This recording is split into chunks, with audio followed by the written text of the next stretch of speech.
Score, the podcast. The only show taking you inside the studios of the world's most celebrated composers and musical storytellers. Presented by Spitfire Audio. I am Kenny Holmes. What is your name, sir? My name is Robert Kraft. The Craft. This is Score the Podcast presented by Spitfire Audio. I'm having so much fun this season. I just feel like there's a good vibe in the air. Things are getting back to normal, but we still are in these little boxes. But it's okay because we're on YouTube now, so you can watch us. We're really excited about our guest today. Before I get to that, though, say hello to composer Carol. Good morning, Carol. Good morning. Composer Carol, would you like to play us some Debussy or Smile While Your Heart is Breaking? Carol's got such a beautiful record out. We're all here, and I agree, Kenny, that this is, for some reason, season 4 has been just joyful so far. I mean, I don't want to jinx anything, but it's just been fun and relaxed and great guests. And and we have a lot of great guests coming up. I wish I could tell you, but a lot of exciting stuff to come, as well as today's guest. He's an Oscar-nominated composer, David Newman. He's part of the legacy family, the what would you call the dynasty? The dynasty of film music. Alfred Newman, his father, his brother Thomas, his cousin Randy. I mean, this is he was born with a baton in his hand, I think, maybe. I don't know. I think you're right. But the list of movies, I mean, some of my favorite comedies, The Sandlot, Nutty Professor, Matilda, Anastasia, which he was Oscar nominated for, How to Lose a Guy in 10 Days, Cat in the Hat, Bill and Ted's, I mean, Galaxy Quest. He's the maestro behind a lot of these classic comedies. Ice Age, together. Mighty Ducks. Oh. And he's also a renowned conductor. He does a lot of the shows at the Hollywood Bowl, the Maestro at the Movie Show with John Williams. Yep. He's up on the stage doing that. If you haven't seen those shows, by the way, they're back on the schedule. Things are coming back. Danny Elfman has a Nightmare Before Christmas show here in LA that's on the books. Ludwig Goransson's Black Panther is going to be playing at the Hollywood Bowl this summer. And everything's going back to full capacity. So it's an exciting time. Hans Zimmer's Hans Zimmer Live Experience, it has a European tour scheduled in 2022, and all those dates are out. So it just feels, you can feel it. You can feel it in the air. You can feel it that things are coming back. And hopefully more of these concerts around the country and around the world for many of our listeners to go check out too. But plan a trip to see that John Williams concert. Every year, you never know when it's going to be the last one, and you just got to go see it. And they're doing another one this year with David Newman, our guest. So we'll be able to talk to him about conducting those shows at the Bowl. And also, there may be a tie-in to he's doing the West Side Story remake with Steven Spielberg. And I think there might be a connection of how he came on board with that film in regard to the Hollywood Bowl. Didn't he conduct a performance of that you saw? I was there. It was incredible. First of all, the movie's incredible, but to hear a live orchestra play that score, which many of us know every note, every word. I mean, so many people grew up with the West Side Story score, and to hear when you're a jet, all the way from your first cigarette to your last dying day. And it's just, and to sit in the Hollywood Bowl, which is, I read this weekend, it's considered America's premier outdoor venue. There's Tanglewood and there's Red Rocks and there's some great ones, but the Hollywood Bowl is historic. It's been there since, I think, 1924. It's had the Beatles there, and it's had presidents speak there. And so an evening at the Hollywood Bowl, I mean, we might want to make them a sponsor after this little bit. But I was going to say, I can't wait to see what they do with Black Panther. Oh. Because with the 808s, and I mean, are they going to have the big drums? Is there going to be digital stuff playing there? But Carol, I know you're excited about that one. Same. I wonder if Ludwig will be on stage or just in the audience. I don't know if he would hire a conductor. Something to look forward to. I think he'd be performing. You think so? Yeah, Playing why guitar? not, right? I don't know, maybe. Or he'll be playing that. I think that'd be cool. What's Yeah. the I think he played on the Mandalorian. But no, there's a whistle in Black Panther, isn't there? I'm mixing them up in my head now. But regardless, there's so many shows on the books and just live events, and music is back, and it's just a good feeling. Before we get to our interview with David Newman, of course, we want to take a minute to thank our sponsor, Spitfire Audio, maker of orchestral sample libraries for film composers. Whether you're just starting out or a seasoned professional, Spitfire has so many sounds you'll love. Yes, they will. And one of the things that I love about Spitfire is that every month they release a new library. I actually download, the free labs, they're called. It's a whole series of really cool instruments. You can even get an entire orchestra for free in the form of their BBC Symphony Orchestra Discover Edition. Some of those labs packages, they would be worth buying. The fact that they make them free is incredible. So high quality. Yeah, there's so many different sounds. I mean, if you go on their website, there's got to be like close to 100 different libraries and different packages. And here's where the good news comes in for you. We have a promo code for you that you can use to save on your first Spitfire order. Our listeners save 25% off your first purchase using the promo code SCORE2021, and that's good on all their packages, including the one that we're going to play a little cue from for you at the end of the show today, Abbey Road 1 Orchestral Foundations. That package is a 90-piece orchestra recorded in the same place as Star Wars, Indiana Jones, Harry Potter, Lord of the Rings, Avengers Endgame, and so many more. The big room at Abbey Road Studios, all those great instruments, and you can use them at your fingertips on your home computers there. I just want to make sure I got this right. Did you say 25% off if you use the promo code SCORE2021? No way.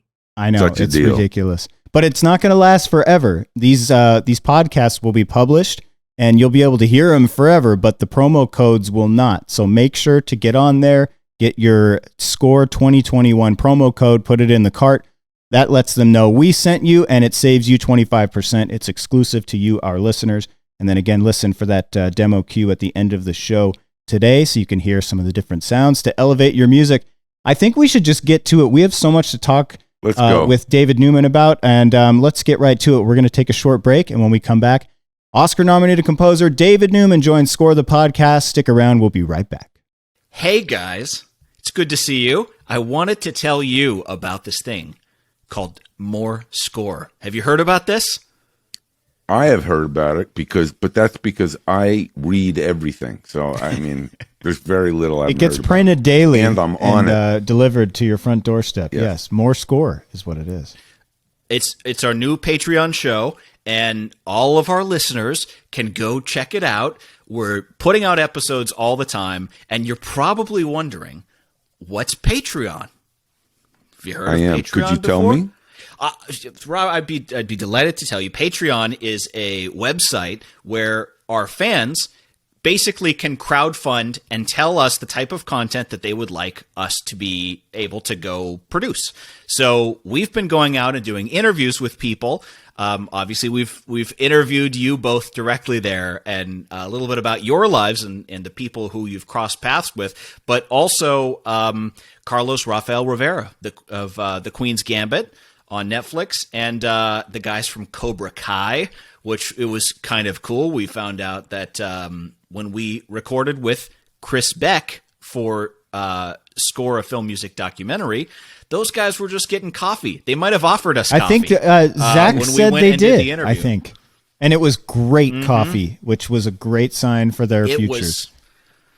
Yes. I remember that, and he actually told me that his career has been completely downhill since that moment. But that wasn't in the interview, so it doesn't count. If he said anything of the sort, then it wasn't on the record. Okay, Zach, sorry, man. But we're putting these episodes out all the time. More Score. How do you get to it? You can go to patreon.com/morescore. or download the Patreon app and search More Score. Oh, of course, here's my alarm going off right as we're recording this. It's because it's so exciting. You've like set the alarm off. This is like these little reads that we're doing right now for More Score we're going to do a couple of them, and our listeners can collect them all if they aren't hitting that little 15. You should make an button, NFT out of them. Yeah, I was going to say you can make a non-fungible token out of a More Score read. Yeah, we could do that. We do have an official season 4 Score the Podcast NFT that's now available. We have one for each season, not for each episode, but for each season. So if anyone out there, but we're getting off track. More Score is on Patreon. It's you can go to it, patreon.com/morescore. We're putting out episodes all the time, and it's extra stuff. It's stuff you won't hear on Score the Podcast. Access to different people, interesting voices. And for your support, we have these perks too. So you can get a pretty cool little collector's t-shirt that we're putting out now. This coffee mug that's pretty cool. Has all the kind of our orchestra instrument look on it. It's pretty cool stuff. So you can support us there. Patreon.com/morescore. Hi, this is Howard Shore. You're listening to Score the Podcast. Now let's go back to the program. Welcome back to Score the Podcast, presented by Spitfire Audio. We're super excited about our guest today. I know we've been trying to get David on the show for the last couple of seasons, and some scheduling things didn't work out. So now, better than ever, though, he has a huge movie coming out at the end of the year, West Side Story, much anticipated. He's also the composer of so many of our favorite films over the years. One of my personal favorites, Sandlot. That music just tells you it's summertime. It's time to go to the ballpark. I could go on forever on your list of films, but David Newman, thank you so much for joining the show today. Our live studio audience. Thanks for having me. Sandlot, I remember that. I don't think that was you, Robert. I think that was after you left, because that was like an insane. I remember we recorded it mostly in Utah, which was a right to work. But then they added about 30 minutes of music, which we then ended up doing. So it ended up being a union movie anyway. It was a wacky thing. There was about a 30-minute ending where they go looking for the ball, all this like action stuff. So we ended up doing that. That's when Elliot was there, I think, after you, or was Elliot before me? Before Sandlot preceded me. Before you. Sandlot, right. I think, because it was on the wall of an executive's office when I first arrived, and I thought, okay, I know this movie, and is that a Fox movie? I knew so little, but oddly, it's a funny, even a topic to bring up. What little I knew about my job at Fox was that I was inheriting a chair, literally, that your father created. And the reverence on the lot for the position I was in, which was both your father and your uncle's chair prior to me. And Robert, really quick, can you explain so our listeners know what you mean by the chair? So I very surprisingly to everyone, most of all me, ended up becoming the head of music at 20th Century Fox, which is a position that was made legendary by the first head of music at 20th Century Fox, Alfred Newman, who happens to be the father of our guest today. Alfred Newman then handed the job, or the job was inherited somewhere in there, by David's uncle, Lionel Newman. And between the two of them, they spanned something like 50 years. 1939 to whenever Lionel left. I'm not sure. I think when exactly he I'd left. like to say it was a long 84 or 5. Yeah. So did you go to work with Dad a lot back then, David, when you were a kid? No. I was born in 54. My father was born in 1900. He died in 1970. So kind of I was a little bit too little. Like my cousin Randy Newman, obviously the artist and songwriter. Randy spent a lot of time at Fox in the 50s, in the late 50s, when it was still it was still a studio system with a contract orchestra, meaning they had a full-time orchestra, all these studios. It wasn't freelance. They were there all the time. They had a certain number of hours they were paid a week. If they went over, they were paid overtime. If they didn't work at all, they might not work in the summer. They were still paid. It was like it was a full-time job. And that all changed in about 1959 when my father left.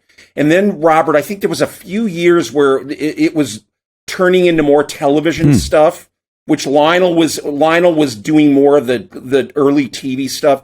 And then eventually Lionel took it over. And as you said, really ran the department, as you did too. And the thing that Robert did was he saved the scoring stage, if I may be so bold as to say. I mean, that was an incredible thing that happened, that scoring stage wasn't dumped. I'm sure you probably talked about this on the podcast. But, it's never come up. It's one of the classic locations for film scoring, and I thank you for that. I just remember being told shortly after I arrived that very casually someone said, by the way, we're turning the Fox scoring stage, which was stage 1, the legendary location of the first sound recording on movies, even though Warner's came out with Al Jolson's picture, the jazz singer in 27. Correct, but Fox had recorded already sound to picture on that stage. I was told very casually, we're going to be thinking about turning this into office space. We need more office space on the lot. And I said, wait a minute, that's crazy. Well, it was a miracle. Also, Robert, it had been adjusted for television. They made what they call isolation booths because television was sort of a different way of recording, and they needed a booth so that the drummer could be in a booth rather than in the room with the orchestra, et cetera, et cetera. So, but Robert, part of the plan was putting it back historically to the way it was, which I'm sure was part of the allure of convincing them to actually do this. Because not only did they not dump it, they spent a bunch of money restoring it to the way it was in the 30s, 40s, and the heydays in the 50s when it was one of the premier scoring stages in Los Angeles. It's one of those things that now never happens anymore, which is something actually went right. They spent the requisite amount of dough to restore it. I don't know why we got so lucky that they kind of said, oh, okay, let's do this. I mean, there were larger agendas. We should, maybe it was the timing. It was great. Yeah, it was great, Robert, too, because the control room used to be on a second floor, and it was small. But you guys kept the control room that you had because it was so nice and big, and you could fit so many people in it. So the only thing that's different is the control room, and it's a modern, beautiful. It's the best control room of any of these big, well, the ones that are left. I mean, it's Warner Brothers, Fox, and Sony are the only ones left. There used to be a wonderful scoring stage at Goldwyn where a lot of classic films were scored, and Todd AO at CBS, and they're all closed now. But Fox is still going, still pumping. And Fox kudos for that. Well, listen, Robert. it kind of is. It's so wonderful how this also continues into now. It's called, if I'm not mistaken, and I'm not, the Newman scoring stage. I mean, I would say that as my car left the lot the last time after my 18 years, somebody said, okay, he's gone. Let's give it a new name. The Newman scoring stage. I mean, it was like 2 weeks later they decided to name it. And David, I don't know if you've had a couple experiences on that stage, many, many, many experiences. But one of the ones that is most memorable for me is you stepped on to that podium and re-recorded the logo written by your father. I've always wondered, and this is an opportunity to ask, did you find original charts? Did you do a takedown of? No, they had that logo was written in 35, I think, when Alfred Newman was still through the 30s. He was at UA a lot. He was working mostly for Goldwyn, who was kind of freelancing at UA, United Artists. But Zanuck loved my dad because Daryl Zanuck loved Fox Studios. He loved streets. Like Alfred Newman arrived in Los Angeles in 1930, the beginning of 1930, right when talking films had started. Max Steiner came maybe a month earlier. They had both been Broadway conductors and arrangers, and all of a sudden there's like talking films, and where are they going to go find people to do music? Because now they got to do music, right? So they go to Broadway, which is the place to go. And so one of the first film, and they were trying to figure out, like, how do you score a film, right? Do you have music all the way through? Do you have no music? And the directors and editors and everyone kept saying, well, if there's music, where does the music come from? So they had this argument all through the 30s where finally they sort of figured it out. But in 1931, my dad did a movie called Street Scene. And it had an overture that was very modern, very American, very New York. The movie it was a play. The movie takes place on a block in New York in the summer, and it's a murder. It's a noir, sweaty New York kind of theater thing. And he wrote this theme, and then there was a big like montage in the middle of the movie where these characters kind of run around, and he uses the theme again, and he uses the theme at the end. And Daryl Zanuck just flipped out over this theme. So he was constantly trying to get Alfred Newman over. Daryl Zanuck, I think, started at Fox in the mid-30s and kept trying to get Alfred Newman. And finally, so Alfred Newman did write the logo without the extension, right. Robert. Remember the Cinerama extension in 56. Yeah. So the original one was that's the original logo. But in 1954, after it would say Fox, it would say CinemaScope, and then the music would go da da da da da da da da da, and everyone remembers this from Star Wars because it was no one was using it in the 60s because of the way movies were scored in the 60s. But when John Williams used it at the beginning of Star Wars almost as an underscore cue, because it was all about going back to the, Star Wars, you can make a case that it's a Flash Gordon, adventure 30s swashbuckler movie in space, And so John used the logo, which is in the key of B flat, This is good to know for Jeopardy. Yeah. And then the first chord in the Star Wars theme, so it'd be da da da da da da da da da da da da da da, and then there's the scroll, got a long time in a galaxy, not four-way, and then the first chord for Star Wars is a big B flat, dum da da dum da da da da da, like a fanfare. So that's amazing. And since then, the fanfare I think has really come into the sort of popular vernacular in a different way than it was when it was originally done. Well, but yeah, we recorded that was the first thing that was recorded, Robert, on the new stage was that, and there was was the logo, and there was press there, and you made a whole thing out of it. It was like it was on the news that night, and why did we need to record it for stereo or for anything, or just for press?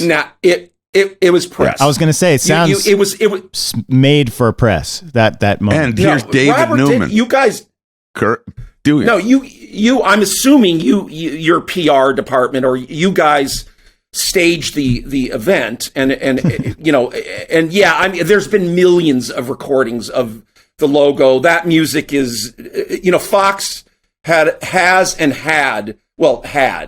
a wonderful music preparation department, bar none. That went to the present day. The Joanne K Music Service, which is the how it just sort of evolved. That's all Fox music preparation, and they were very good about keeping scores and parts. Where the famous story of MGM, who were the exact opposite. All the MGM Busby Berkeley musicals and Wizard of Oz and Gone, all that stuff just went into a garbage dump. Oh, no. At the 405, right where the 405 and Sunset Boulevard, there was a dump there. They just threw it all away. Guess why, Robert? They needed office space. So because this is all physical storage of hundreds of movies a year for years and years. I mean, it is a logistical issue.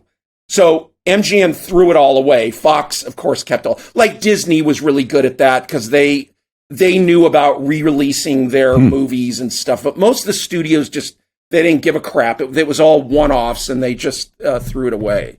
So that's sort of the story. I think there are I could two sit here and listen salient to features. David all day. Isn't it great? And it's also, so interesting. I think, David, as long as we're digging deep, two things just need to be included in this incredible history. One, Johnny Williams and the B-flat relationship between the end of Alfred's logo and the beginning of Star Wars has also a Fox Newman Williams combo, because I inherited the story that the office that I sat in, all due deference to Carol Farhat, who had been in the department for many years, said, in your office, not only did Alfred sit here and then Lionel, but there was a piano, and Johnny Williams, the studio piano player in that orchestra, used to come at lunch and play the piano and work and hang out in this office with Lionel, because they were best friends. They're great friends. Well,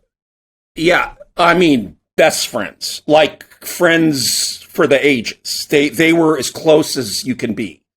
And John's office was at the other corner, Robert. So like your office was, I don't know the north, south, east, west part, but on the other end of the hallway was John's office. So when Lionel was there, that's where John worked. It didn't matter if it was a Fox film. A lot of the Spielberg films were done there. Lionel conducted a bunch, all that stuff. And when Lionel left, then John now goes to Amblin and has an office at Amblin. But John always liked being there in the center of the thing. And the other thing that we used to do, my brother Tom and I, and some of our friends have, like my dad was a really late riser. He kept New York theater hours, but Lionel and John got up at 5 a.m. They were kind of morning people, and they worked in the morning, and they stopped at 6 o'clock, and they didn't work in the, you know what I mean? It was sort of a different thing. But Lionel would always hold court somewhere between 6:30 a.m. to about 8. And you're in that office. There would be a big pile of donuts and coffee, and all the people the composers that were working on the lot that wanted to hang. Where in my dad's day, they'd stop at 6 o'clock, go to a bungalow and drink and get drunk and do drugs to stay up all night. And then record sometimes at night. Yeah, and then record all night, right. In this era, the hanging was done in the morning. So Tom and I got to go and, we'd just be sort of like a fly on the wall and listen to that, I saw a lot more of Lionel than my father, because Lionel lived a lot.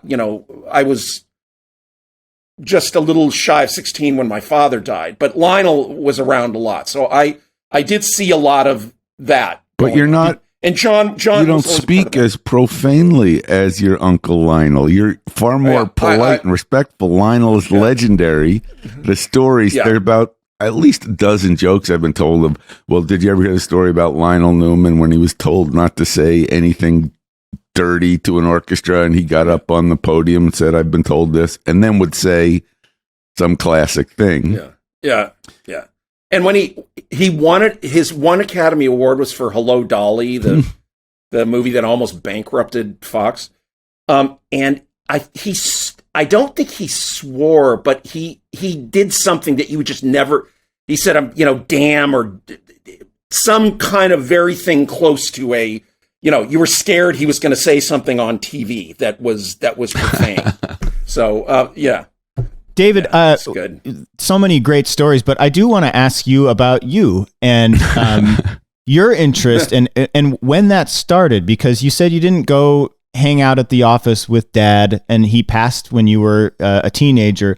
Were you already interested in this world, kind of just hanging around with Lionel and watching this kind of stuff? Or when did you get the spark? Because like it's very much in your family, and I'm sure there was a lot of like pressure to get into music in some fashion, right?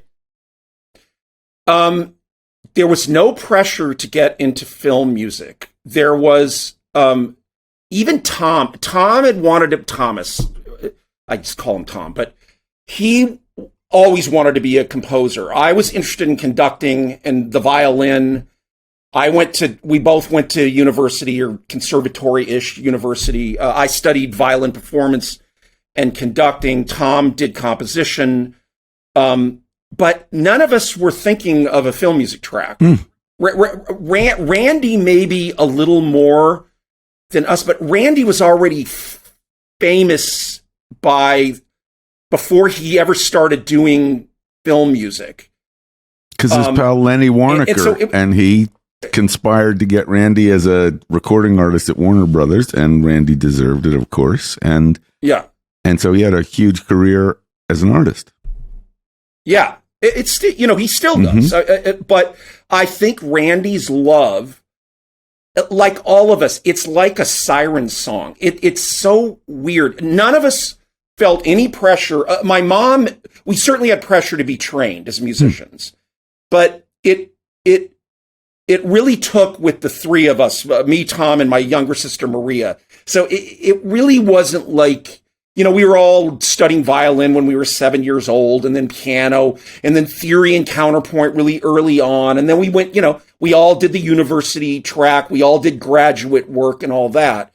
But the film part of it just happened to each one in a sort of different way.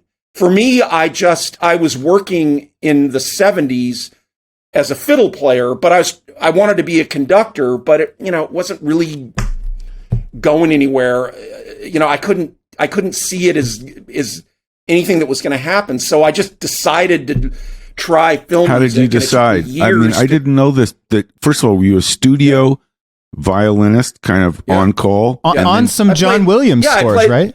I played on a lot. I played on E.T. I played on 1941. I played on Monsignor, which was another John Williams score of that era.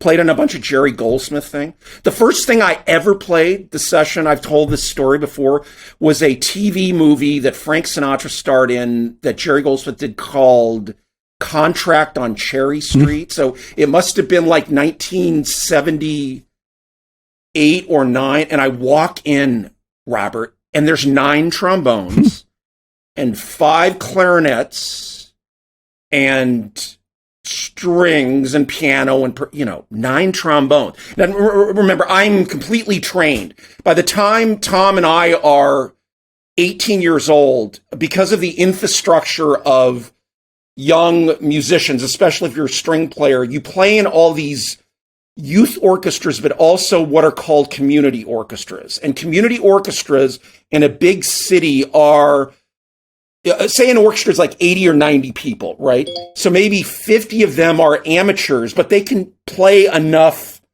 to where you can hear it. And then the union will give money to these orchestras so they can hire 30 professionals, which will be like studio players that come in, do a dress rehearsal and the concert. So the concert and dress rehearsal sound pretty pretty damn good.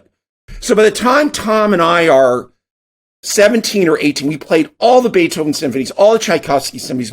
Like we played hundreds of what is called the canon. The repertoire of orchestra. So we're all completely trained in orchestra playing by the time we even enter college. This is just, it's not just us. It's this whole group of musicians that because you're on this track, and it's like being on a soccer track or being on whatever it is. You're on this thing. So when I go in and I see this first time, it's like, wow, this is like, what's he going to do with 9 trombones? I can't even think of a canon orchestral piece that has 9 trombones. I can think of a couple that have like 9 trumpets, maybe a Wagner opera. Some has 9, So he does this amazing stuff with it. So I started to get like interested in wow, you can sort of do anything Beautiful. in a film because you don't, if they're one-offs in a way, you're not, it's not going to, your living isn't going to be made by a bunch of different orchestras or organizations playing this piece. You're writing this piece for this thing. He's using all this jazzy, like triadic chords, and he's got Dick Nash on the top doing, and he's using it for jazz and then noir, and then, it was, so I had about 10 years of like Goldsmith, John Williams were the top, but also like Pat Williams and Marty, the guy at CBS, I'm forgetting a lot of it. And even like Dominic Frontier, I don't know if you remember him, Robert, at all. These guys were a lot of television, and a lot of it was horrible. Don't get me wrong. Like 80% of it is terrible, but 20% of it is, and of course you have to be a really good sight reader. But by the time Tom and I, by the time we're 18, we can read anything. Fly shut, as they say. It's like sight reading is a portion of just being really good at sight reading, understanding rhythmic patterns that you've seen over. It's the rhythm part that's the hardest thing in sight reading, but also knowing how to fake in a way and not get lost. So like you kind of, some things you might not get the first time you play through it. That's why when, Robert, when we read down a cue, it gets better the second and third time because you have a second time. But the first time, generally not anyone is so lost that you have to stop, right? Generally, the cue goes from the beginning to the end. And if this part is, screwy, no one is saying, stop, we have to stop and start over again. It doesn't, professionally, it doesn't work that way, So you learn all this. I learned all this stuff before I got, so I was able to listen a lot. I wasn't so uncomfortable with the like the first cue in E.T. was that flying cue where the violins are way up and it's going dum dum dum 1 2 3 1 2 1 2 3 dum dum dum dum. It's like a really difficult cue to play, but it's kind of like Stravinsky-ish and stuff. So yeah, you might have a little difficulty. Are you on getting it? Around Are a you little playing? bit, but you're never lost. Yeah.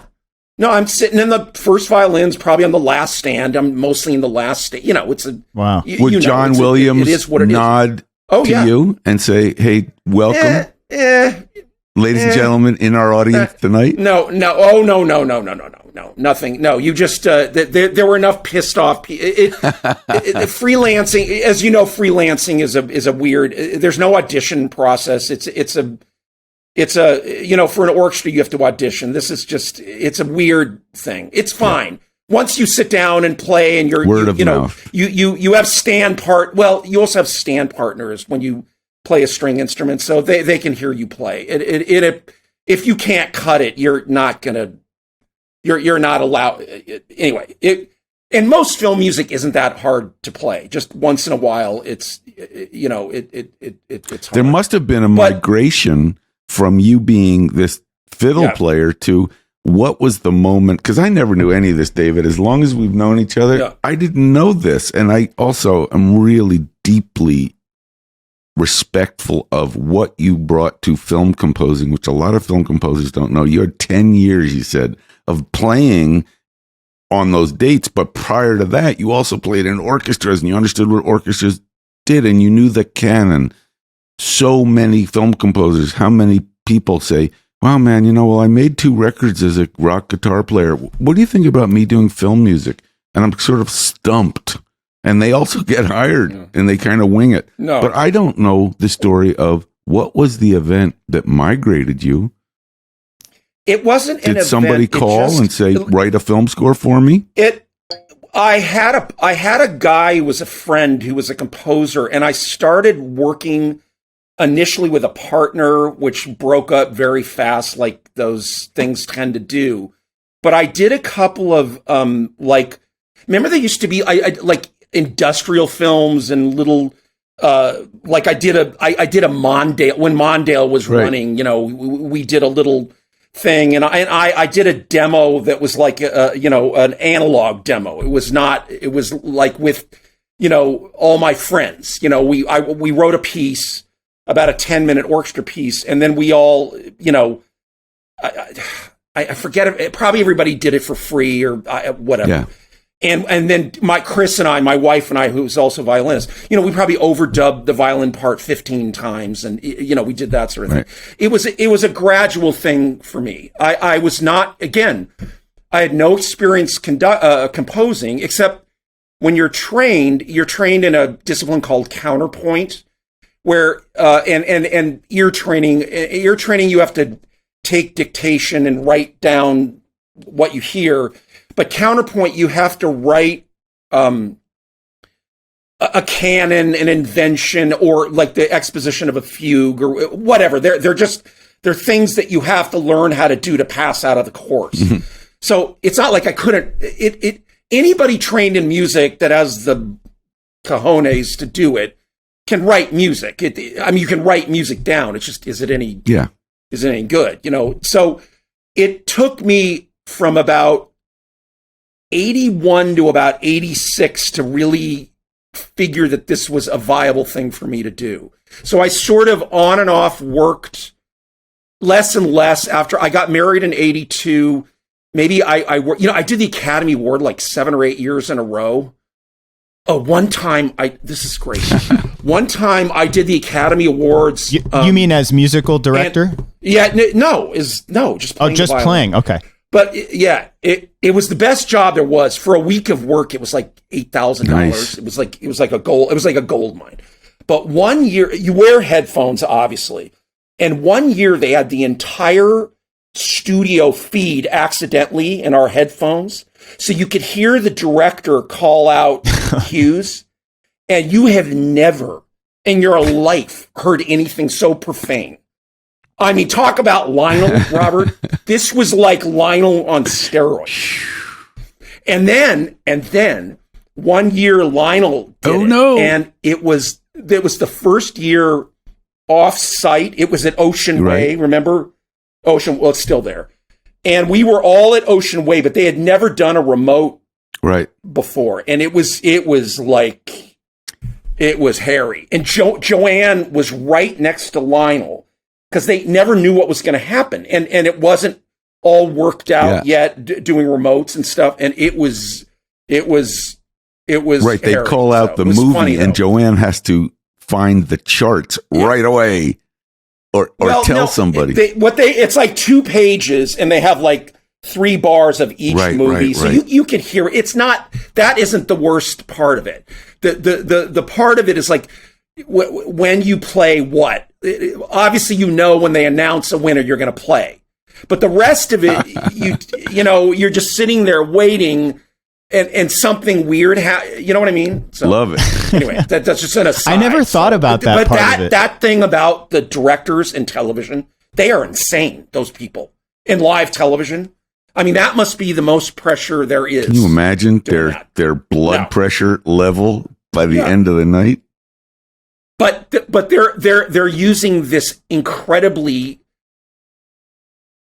I don't know how to say it, but profane humor to get through it. They are making all kinds of comments that never in a million years would they want anyone to hear. We're not regulated by the FCC, David. So if you want, no, I'm not going to say. Well, what's interesting is that it was fantastic. In some ways, what I really love about all of this, and you also have just reminded me how and where we met, which was not at Fox. It was prior to. That's right.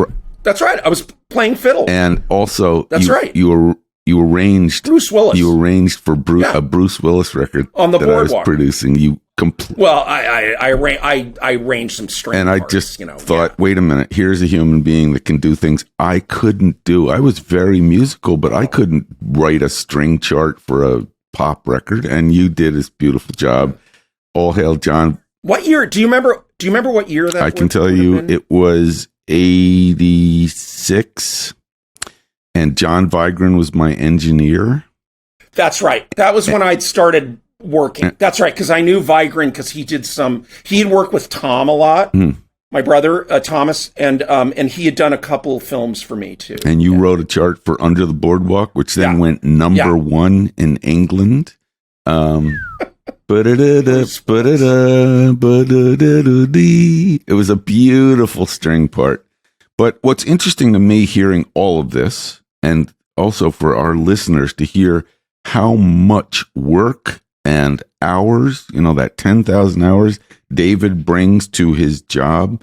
What's curious is that in some ways, all of it adds up to you coming around to a new portion of your work, which is conducting live film music, which I've seen you do. And after, I don't know how many movies you've done, you're now, I'd like to know if that's a joyful experience to be on the stage at the Hollywood Bowl or wherever these concerts are conducting, and also how it ties to West Side Story, because I saw you perform West Side Story.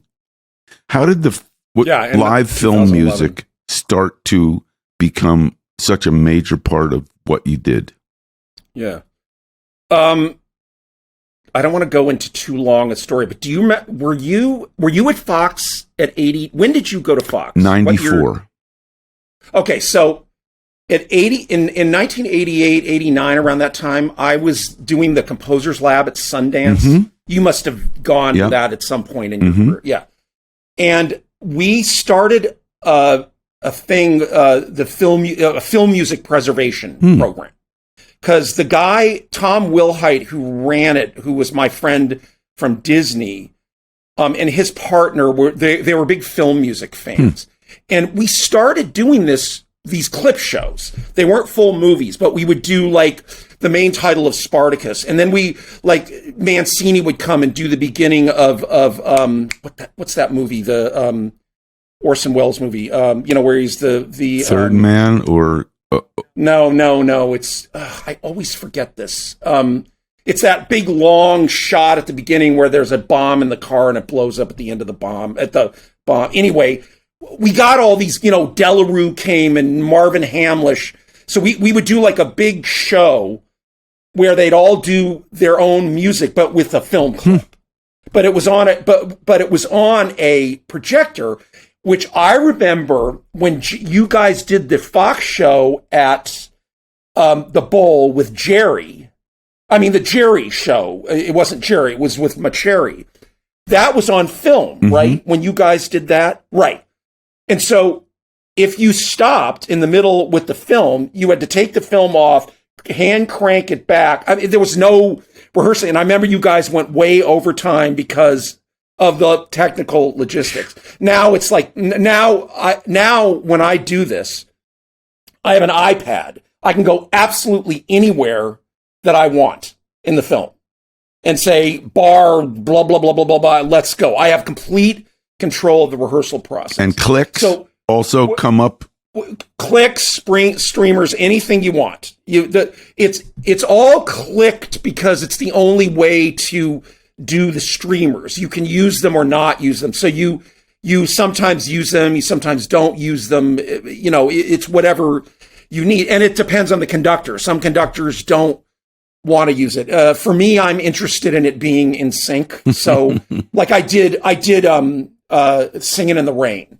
And it's this really fast dancing. And it's been done for years without clicks. But I insisted on there's just no way to do that perfectly without doing it with a click track. And so we did it at the Bowl and it sounded great. The guys in LA really know how to play that stuff. But yeah, that, little by little, that's become more and more. That guy, Macheri, that did the Bowl from early on for about 20 years, he was really into this. So a lot of this development was because of him, simply because he was here in LA. At the Bowl with a job, and they had some money. The LA Phils always had money because of the Hollywood Bowl, and they developed this into this really good thing. I took over his job, not his job, but I took over the movie night. I think in 2007. So 7, 8, 9, 10, and 11. They were all clip shows, meaning it was something from this film, something from this film. But in 2011, we did West Side Story as a full film. Now, there have been people that have been doing full films, you know, Psycho but this was, I think, a turning point, because West Side Story was they had one music stem, which had the orchestra, the vocals, and, you know, on it. And we wanted the vocals from the film, but we didn't want the orchestra. So there was no way to do it until these companies figured out, using a computer process, how to get rid of the orchestra. So finally, when they do that, so now it means you can do any film now, even a monofilm, because a monofilm, like Casablanca, everything's on one stem, right. The dialogue and everything. So the only way to do that, they used to do this thing called dip and dive, and they would just, you know, when there was no dialogue, they just turn the sound down and up. But now you can do all this. But as I said, in my 20s, I was really into conducting. And I spent 9 to 10 hours a week studying with this one guy who nobody friggin' knew who he was. But he was a genius as far as I was concerned. And I learned all this stuff that is very, very, very difficult to learn, in my opinion. I was interested in an orchestra following my beat. So mostly when you see people conducting, you'll see the orchestra behind the I've beat. never understood that. I'm not here. Because, yeah, it's okay.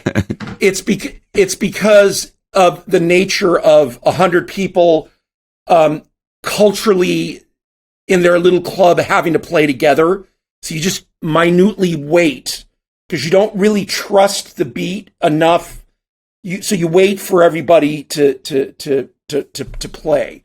So I would have preferred it be like a band where the drummer or the kick drummer is it. That's the master tempo. So I was obsessed with this. So the only conductor I saw that was doing this was Toscanini, which a lot of people would look at and say he's not doing anything. He's just beating time. But I could see, because I'm experienced with it, how they are playing on his beat.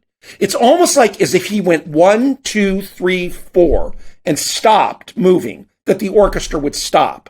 Now, you know, Robert, that a lot of time the conductor stops, the orchestra goes on playing for 3 bars because they're not watching. Now, this is degrees and nuanced and everything. But I finally, like I said, on my 28, 29, I sort of gave up on conducting, and I thought, okay, I'm going to write film music, and all my energy went into there.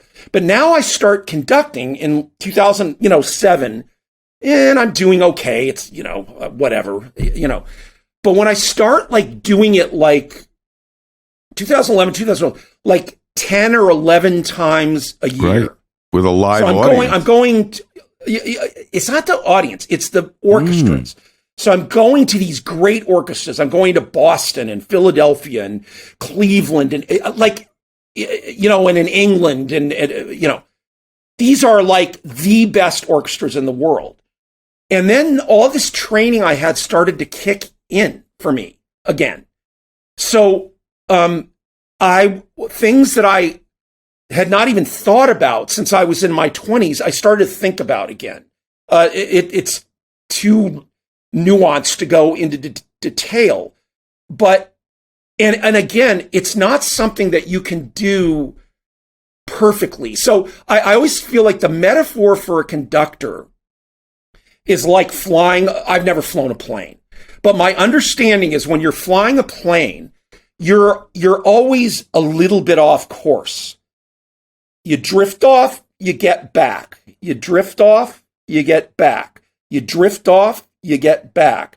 And then as you come in for a landing, you got to be perfect. You can't land screwed up, right? So now when you're doing films, you've got these streamers, right? So you might have like 30 bars that it doesn't matter, but you got to be at the streamer at bar 30, right? So we have these things that are called flutters or punches. So you put them on whatever bars, it's in your score.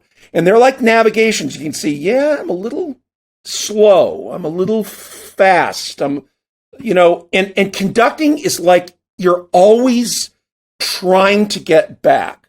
So the other metaphor would be, Robert, like in a band, it's the feel of it.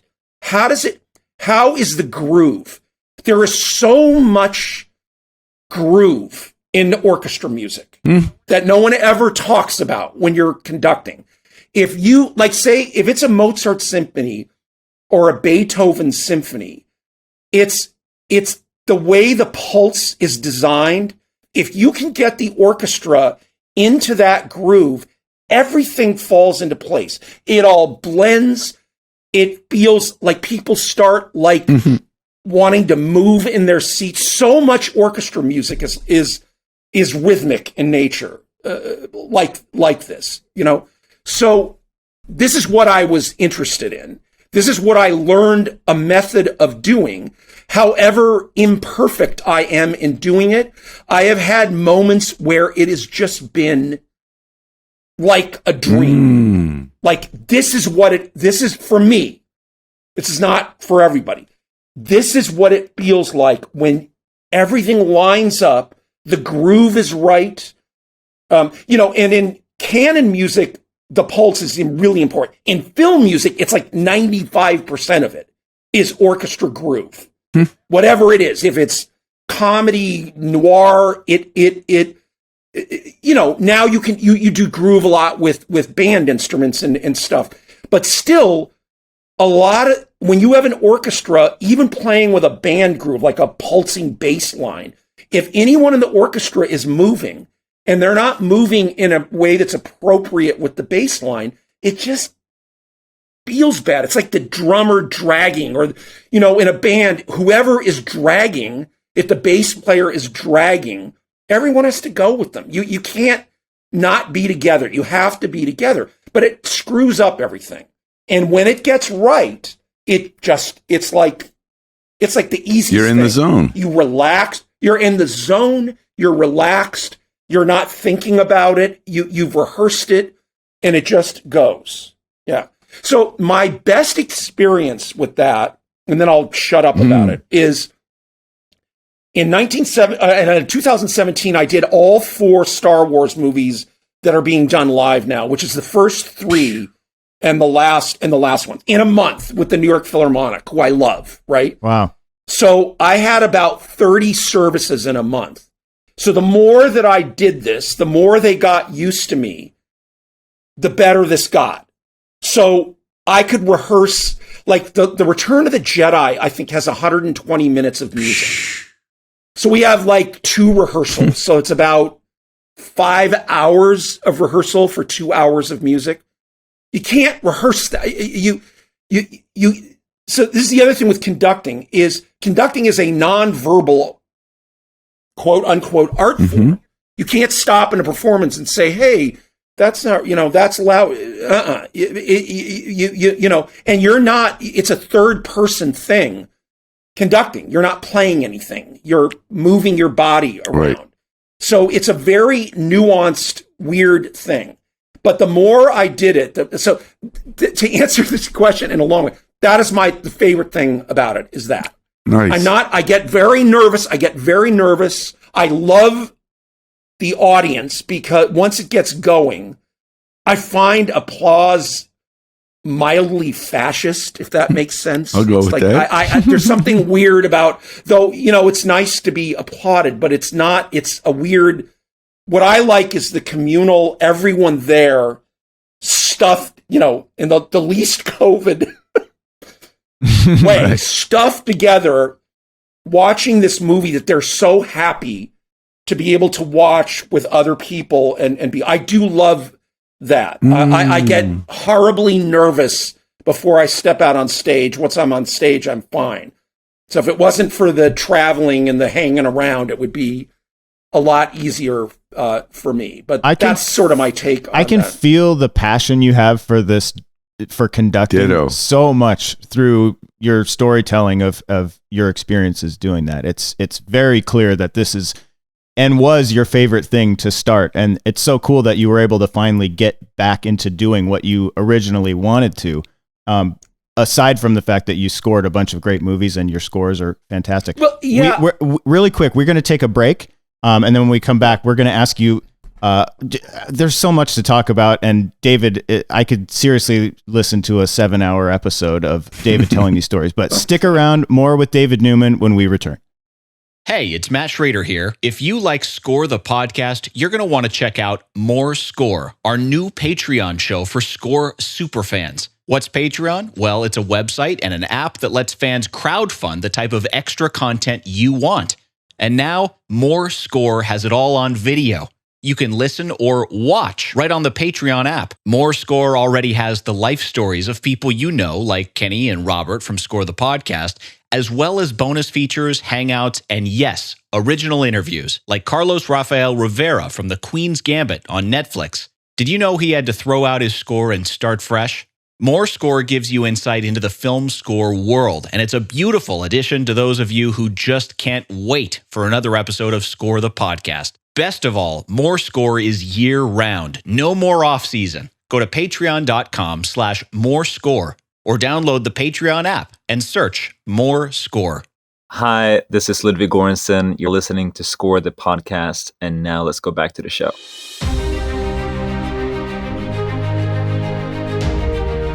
Welcome back to Score the Podcast, presented by Spitfire Audio. We're here with David Newman, learning so much about conducting, about your history, about your family's history. Robert asked you a little bit about West Side Story, and I know that it's probably under lock and key, so we can't get into too many details about the film, but I did want to ask you about working with Spielberg. I mean, you were on recording sessions with E.T., and you've been in the presence of Steven and worked with him in different ways, but now you're working side by side with him as the composer, arranger of this new film. What was that like for you to be in that role?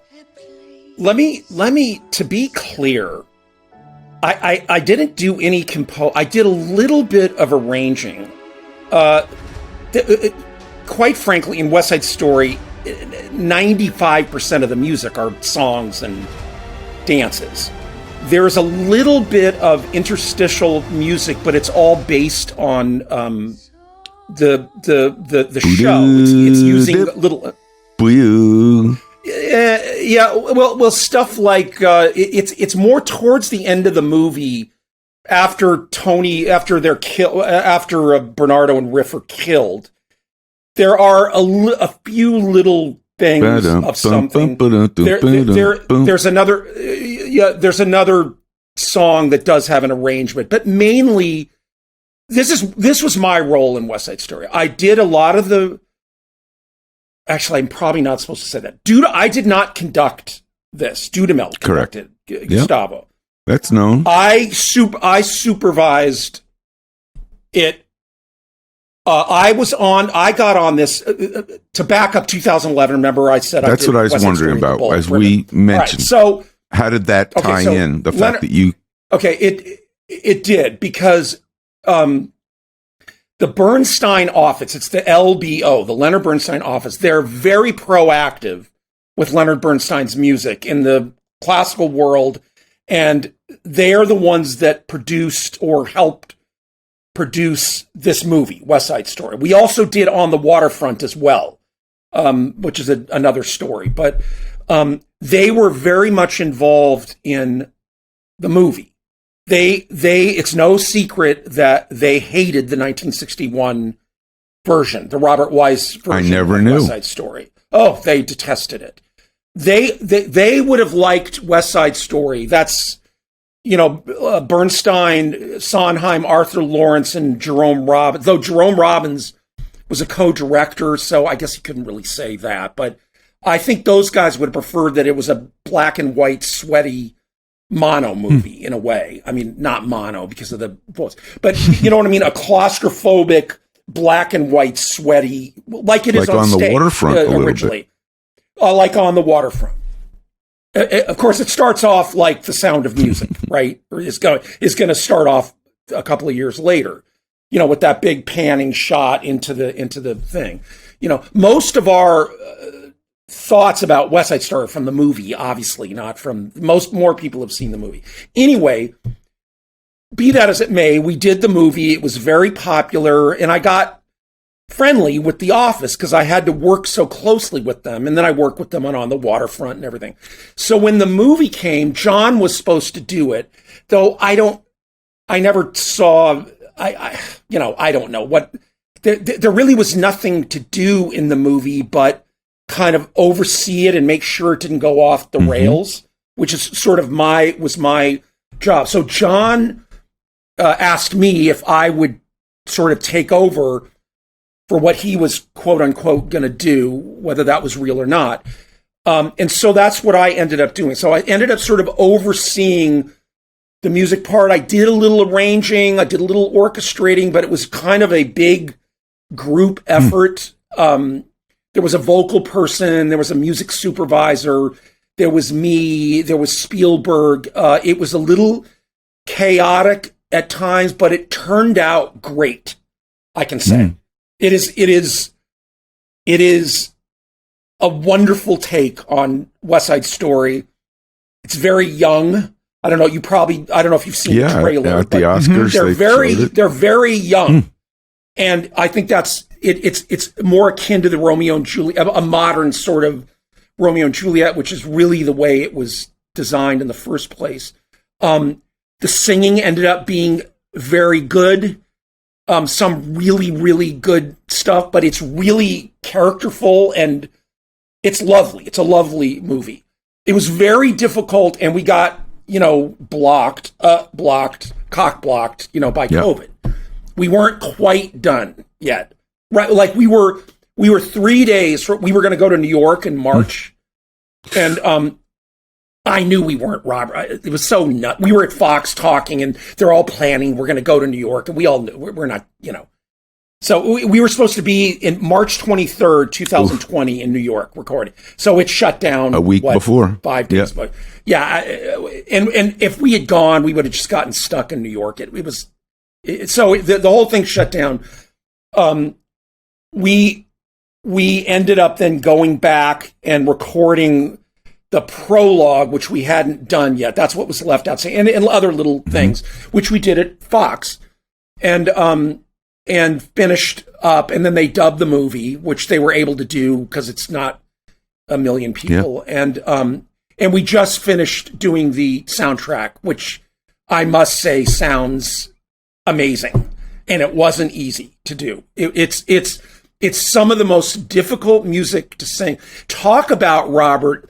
We're talking about groove and pocket and vocal quality and color, and that the music in West Side Story, it's like it straddles opera and vaudeville, and it is a extremely difficult and mambo thing to everything Latin, all kinds of that Latin music that was so popular in the late 50s in New York.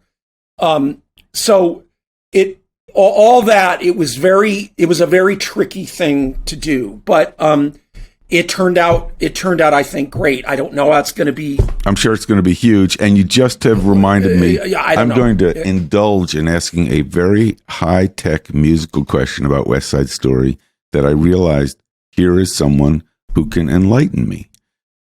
I've always been curious about the use of the tritone in West Side Story and how important it is. It's both for tension with the Jets, and it's for romance with Maria. It's all. But then I started to realize it's also in On the Waterfront, how it's almost like Bernstein rehearses using that a little earlier than West Side Story. But what has always been clear to me is that they're coming out of the bebop era, where Charlie Parker is using the tritone.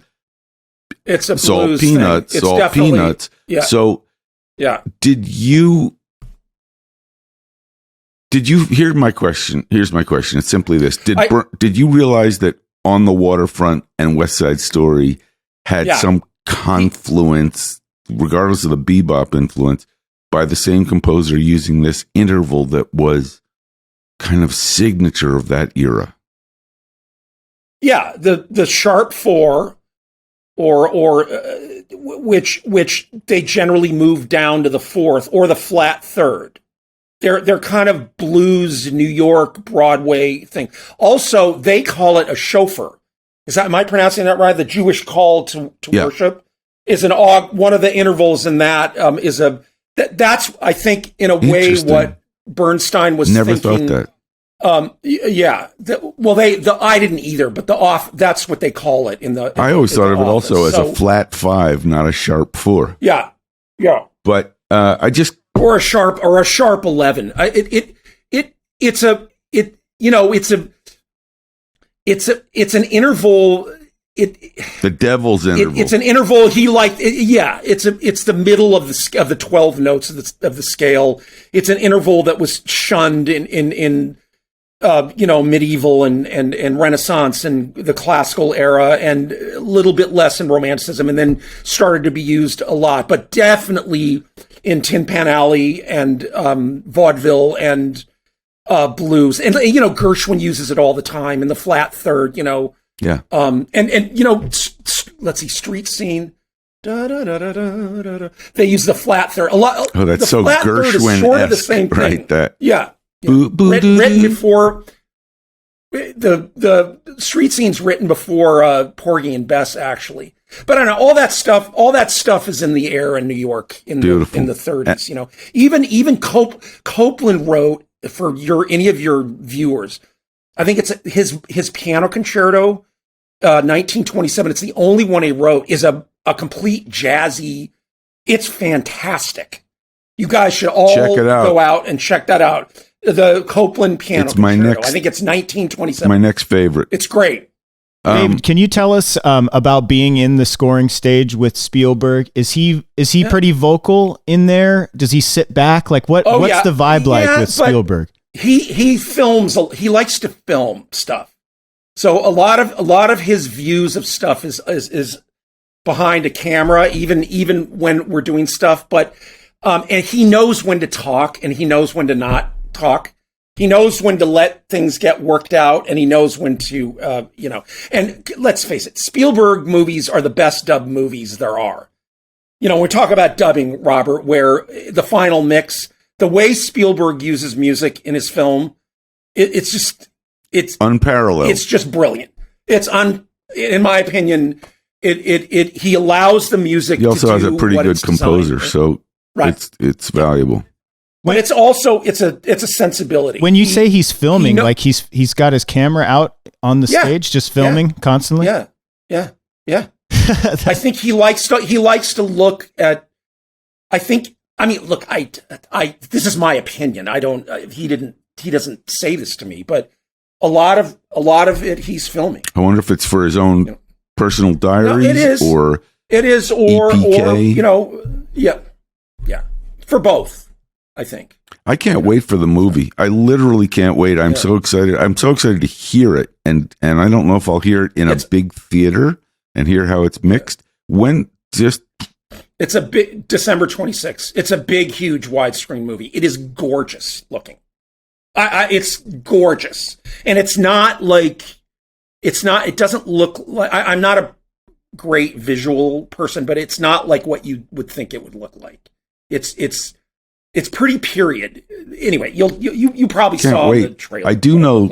It's funny when you said the Romeo and Juliet. Of course, we know that, but I've always loved the story, whether it's true or not, or is mythic, that Jerome, Arthur Lawrence, Stephen Sondheim, and Leonard were Bernstein. All at the Beverly Hills Hotel around the pool, talking about Romeo and Juliet and could they do something about it? And someone in that mentioned the west side of Manhattan and the gang fights between recent Puerto Rican immigrants and the whites who felt they wanted the turf. And there was this moment of, hey, wait a minute. We could put Romeo and Juliet in the middle of that. Is that true?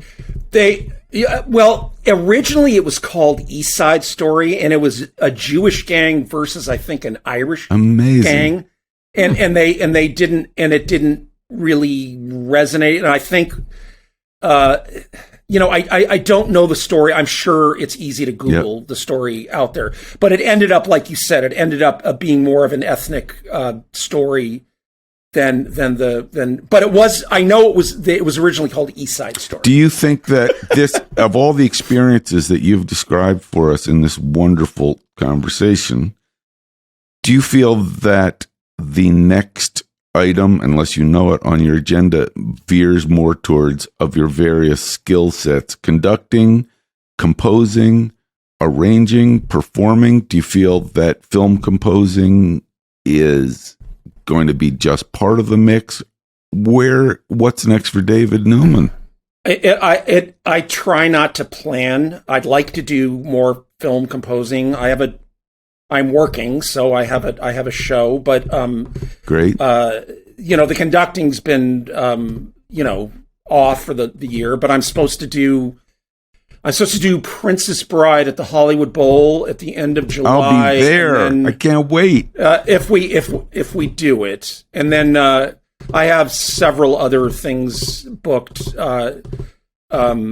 A couple of Christmas Home Alone. Nice. John Williams. That's one of the ones. I premiered that in, I think 2012 in Cleveland in a horrible. That sounds like a bad movie right there. But I want to ask you, but COVID aside, where do you see the future of these film music concerts? Because in the 2000s, you were like starting something. It's all over the world now, and they're doing them, and different Philharmonics. And this is putting a lot of people to work doing these sorts of things, and it's letting young people experience orchestras in conjunction with their favorite films. But as somebody who does this and was kind of leading the charge early on, where do you think these live concerts are headed? Is this something that's going to be as prominent as regular concerts in the future, do you think? I really don't know how to answer that. I can't believe that it's taken off the way that it has, though I shouldn't be surprised. The way this stuff works, you have to convince the musicians of these orchestras. There's a hierarchy of orchestras around the world. Not to get into details, but just imagine, they're the A list, the B list, the C list, right? You have to convince the musicians, but you also have to convince the artistic staff, the CEO, the head of artistic administration. There's also an administrative hierarchy that you have to convince. And I think to a certain extent, we've been able to convince the musicians of the efficacy. In other words, film music historically has been so denigrated. But it's been denigrated by people that don't even know what they're talking about. They haven't listened to it. They haven't studied it. And a lot of that isn't their fault. It's so difficult to get your hands on the material because it's not owned by a publishing company. It's owned by a film studio. What do they care about? They don't know where it is. They don't even know what the hell the music prep department half the time is doing, So there's that. So I get that. But now, let me give you an example. So let's say I'm with the New York Philharmonic, right? And we're doing E.T. And, they know the tune from E.T. They've played it with John a million times, the flying theme and all that stuff, right? But now we're playing the whole film, right? So we start off, right? We go, so there's a particular cue where the mother is reading to Drew Barrymore character, Peter Pan, right? And the E.T. and Elliot, the little kid, they're in a closet hiding from the mom. They're always hiding from the adults. The kids don't ever want the adults to see the E.T. because who knows what the adults are going to do. So they're watching her read to Tinkerbell, right? And the harp is doing this beautiful harp thing, which you may remember. That goes da-dee, da-da-da-dum, and then it trills like brrr, which is this thing called bisbigliando on the harp. And it occurs wait, that's the fluttering of Tinkerbell's wings. That's the purr of the wings. And they start talking about clapping. Now that you've heard this theme before once with Elliot and the E.T., but now you're hearing it, the E.T. and Elliot watching the mother the kid, right? And there's another theme that you hear in the beginning of the movie, which I would call like a kind of a little bit of a menacing theme that's about the adults that goes dun da da da da da da da da da da da, which is at the beginning of the movie, right? So back to this scene. They're doing this, clapping for Tinkerbell, and the camera starts moving out, right? And this little bass note comes in, and you see a van, and you hear voices in the van, and you hear adults talking in the van.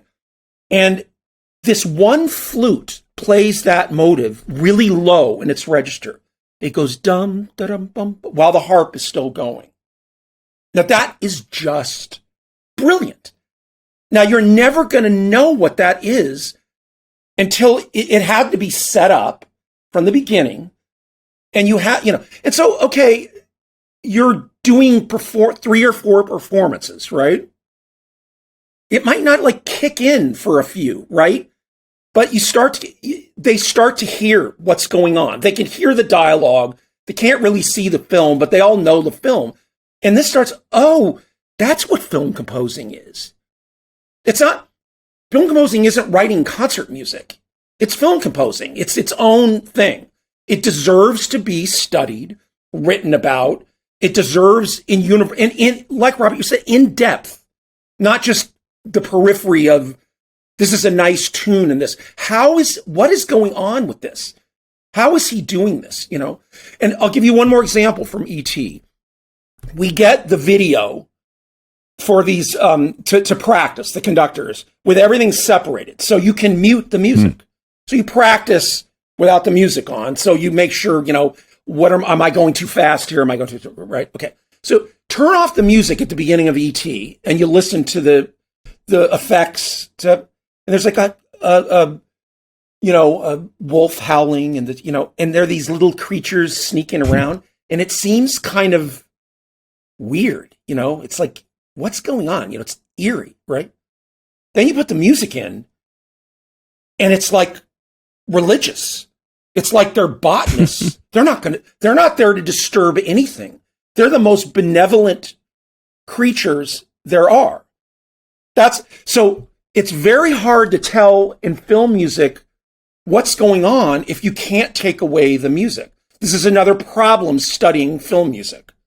You have to be able to take it away, look at it, yeah, you could mute it, but then you can't hear what the composer's hearing or what, and yeah, the filmmaker, when there's no music, will fill it up more, will adjust, but there's a reason there's music in movies. And this is what's great about it, is as these orchestras hear it over and over, it sells tickets for sure. This is why the administrators do it, right? The musicians, that's not their focus, really. Their focus is to give the best performance that they can. But you have to convince both of them that this is worthwhile. So my feeling is if they get to the point where instead of doing Star Wars or Jurassic Park or, these big, huge popular movies, that they could do a movie like we did On the Waterfront or Streetcar Named Desire or a myriad of movies that have great scores but are not blockbuster movies, where you actually might have to do a little bit of marketing and bring your audience along with you over a long period of time, which is the way that these organizations work. If you have a project, you don't expect it to just immediately be this big hit. You bring it slowly along, kind of what Solonen did with the LA Phil with all their new music concerts. Little by little, over 20 years, he brought it from 200 or 300 people at a concert to Disney Hall, where it's 1,500 people at these wacky new music concerts that are, no one has ever heard any of the music. It's all nuts and insane. And little by little they develop. I hope they do this.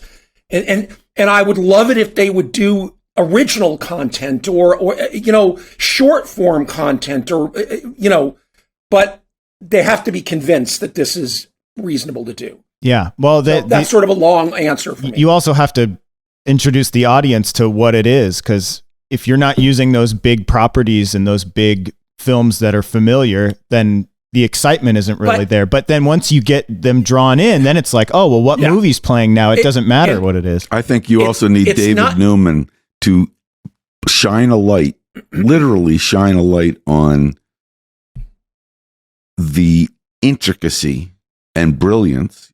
I mean, everybody who's listening to this, and certainly the people here that are doing this conversation with you, all love and appreciate and learn from exactly what you're talking about, which is film composers are this unique little tribe of artists and thinkers and conceptualists that are just, I have so much appreciation for the art of film composing, but also to have you guide us today is really a treat. It's a real gift. And even now, I just want to go back and watch E.T. and I want to see that scene. And I want to think about the music in a way, because we all know, and it's a whole other podcast, the visual image and the narrative so overwhelm the music that you're suddenly going, wow, what's going to happen right now to Drew Barrymore, and what's going to happen to Elliot, and oh no, is this what's happening in the story, and the music's just, I always felt, Well, the music seems it's just guiding inevitable, you. and that story you were telling about Zanuck being blown away, it's like the idea that didn't exist at one point, and then it was introduced, and it's like, well, of course this is how it's supposed to be. It's so obvious now that a film without music is not. It's not what like it's a supposed day to without be. sunshine. Yeah, it really is. It's I've been really fascinated recently with the 30s, and obviously because that's the era of my father when he came, and how they developed. You should watch some 30s movie, or 31, 32, 33.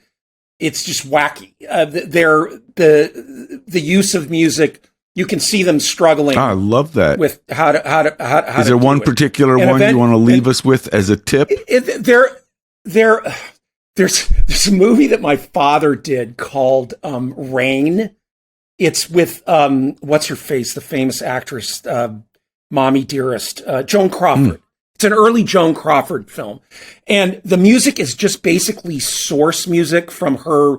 They're stuck on an island, and she's kind of a prostitute, and then there's a preacher that's obsessed with her, and it's a very noirish movie, but it's just so weird the way the music is used. But there are other ones like Street Scene, where it's just like an overture, no music for an hour, and then some music, and then no music for an hour, and then a little bit of music. It's just They're trying to figure it out. But 1939 is Wizard of Oz and Gone with the Wind, and and I've been reading. I just read the Steve Smith, Bernard Herrmann book, and I'm in the middle of the Max Steiner book, which just came out. And there's a lot of information about how this all developed. Steiner was the pioneer, probably him and my father, but Steiner really a little bit before my father. King Kong. You can see how this all but also he did a 31 movie, I forget the name of it, where it's all through composed. But you can see them struggling. A couple movies they get to write original music, and then it's a bunch of stuff. They have to music direct and do. Well, We are this has getting been- schooled. I know. I was just going to say we need to do a round 2 of this, David, and hopefully next time in person. Really, David, the source of unbelievable information. We are at the school of Professor David Newman today, and I think that we have all just benefited so hugely. It really, and I was planning to talk about Alvin and the Chipmunks, the Squeakquel, Oh, yes. Ice Age. We did so many together, but this was to me just incredible, deep background on the art of film music, which is such a gift. David, thank you so much for joining us. A reminder to our listeners, you can follow us. There's a number of ways. Twitter, @ScoreThePodcast, Instagram, @ScoreMovie, Facebook, Score, a film music documentary. Don't forget to subscribe on Patreon to our new show, More Score. It's year-round, plenty of interviews and all the extra bonus stuff. that you don't get here on the show. Thanks again to our sponsor, Spitfire Audio. Stick around after the show today. We're going to play you a clip of demo queue of some of the different packages they offer as well. And we will be back in a couple of weeks with another episode. Robert, take it away. I was just going to say, I'm going to have to sort of spend the next little while this morning just kind of floating on this conversation, David. It's just, there's so much history in what you've shared today, and it's a real pleasure to just reconnect with you. Me too, Robert. I just want to say also, I'll never forget what you did for that stage. Oh, well. That's just was such a mitzvah. It was a lucky moment, and listen, it paid off because we recorded so many great scores there. Thanks, Carol. Thank you, Kenny. Hey, Score listeners, we're so grateful for the support of Spitfire Audio. They collaborate with people like Hans Zimmer and the Bernard Herrmann Estate to build sample libraries that elevate your music. You're about to hear a musical demo of what that sounds like. Robert, that is so true. And as an exclusive to our Score listeners, that's you and viewers now, we have a deal for you. Spitfire is offering 25% off your first order of Spitfire products. Just use the promo code SCORE2021 in the cart. That lets them know we sent you, and it saves you a bunch of money. So use it while it lasts. It's exclusive to you, the Score the Podcast listeners. Just go to spitfireaudio.com and use the promo code SCORE2021 to save 25%. Now check this out. We're going to play you a cue right now from the Abbey Road 1 Orchestral Foundations package. Take a listen.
Again, that promo code is SCORE2021. It won't last forever, so don't wait. Use it now to save 25% off your first order of Spitfire products. And I think in 2 weeks, we're coming back with another episode. What do you think about that, Robert? I can't wait. And I think the only appropriate way to acknowledge the wonderfulness of this episode we just finished is to ask composer Carol to say bye. Bye. We're there. I love the delay. There was some drama there. We needed to score that. We could have scored that with the Abbey Road 1 Orchestral Foundation. It was emotional for me just to hear that. That pause. That pause really kind of like. Bye. All right. We'll see you in a couple weeks on Score the Podcast, or you can join more Score and get some listening going right now. There's tons waiting for you on more Score. Join now, and we'll see you in a couple weeks right here on Score the Podcast. Bye. Bye. Bye.